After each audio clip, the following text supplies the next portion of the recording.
भव सागर से पारे। मुरारी के सिमरन मात्र से नाशत विघ्न अनंत। ताके सर्व आरंभ में ध्यावत हैं सब संत। बोल जयकारा बोल मेरे श्री गुरु महाराज की जय। बोलो श्री नगरी निवासी भगवान की जय। बोलो शिव स्वामी जी महाराज की जय। बोलो शिव शंकर भगवान की जय। जैसे ही आश्रम में शून्यता देखो क्योंकि सीता जी अकेली थी, वैसे ही रावण सन्यासी के रूप में आया। माला पहनी हुई, कपड़े रंगे हुए हैं, सन्यासी का रूप लेकर रावण आया है। कहा भिक्षान देहि, पर अंदर से डर रहा था कि पेड़ के पत्ते हिलते तो भी डरता था, दूर उड़े तो भी डर जाए। तुलसी जी ने कहा है जाके डर सुर असुर डराई,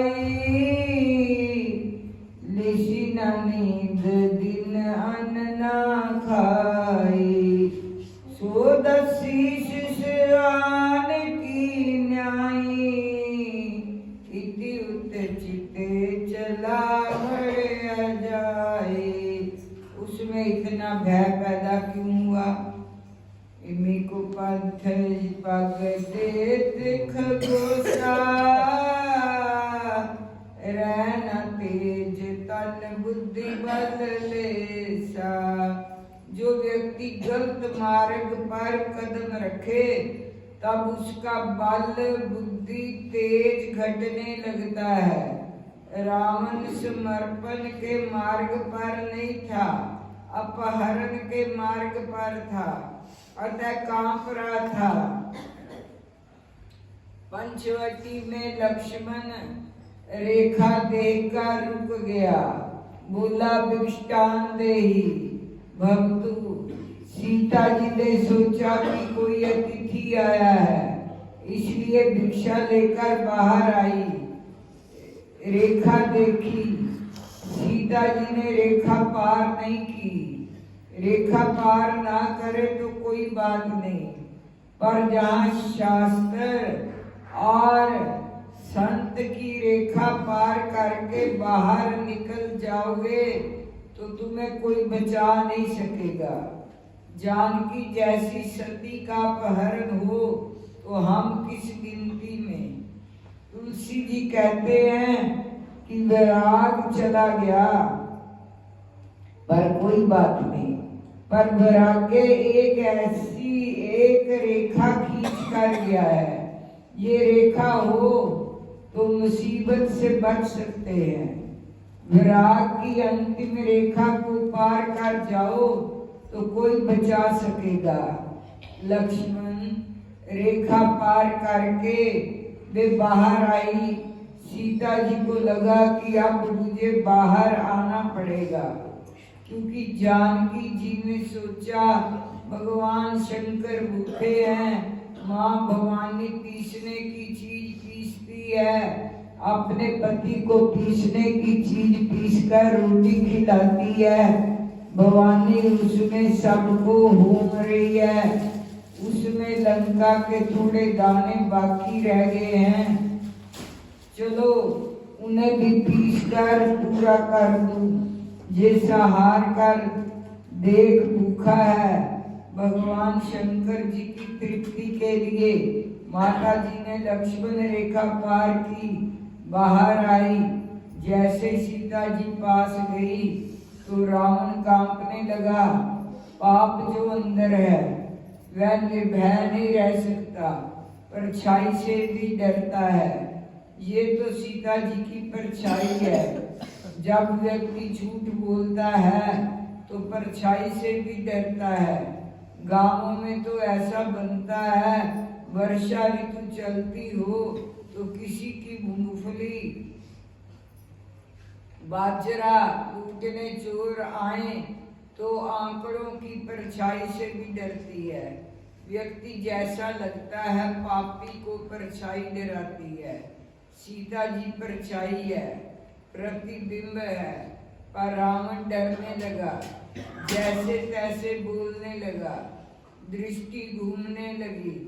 उनकी वाणी और दृष्टि देखकर सीता जी को लगा कि ये कोई साधु नहीं लगता।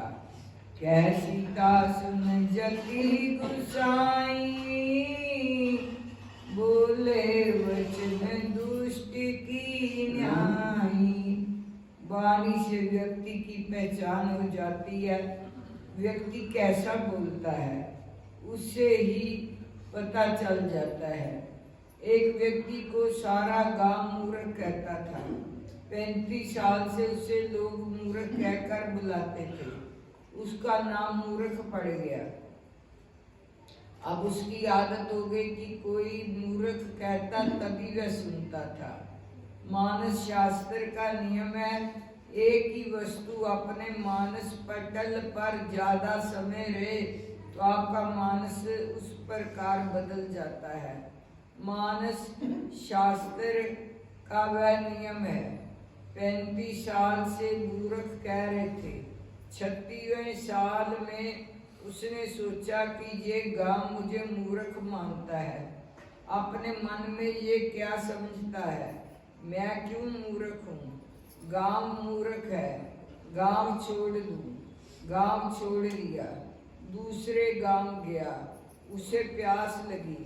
गांव के बाहर पानी की टंकी थी, वहाँ सब पानी भरते, नल खुला रखते थे।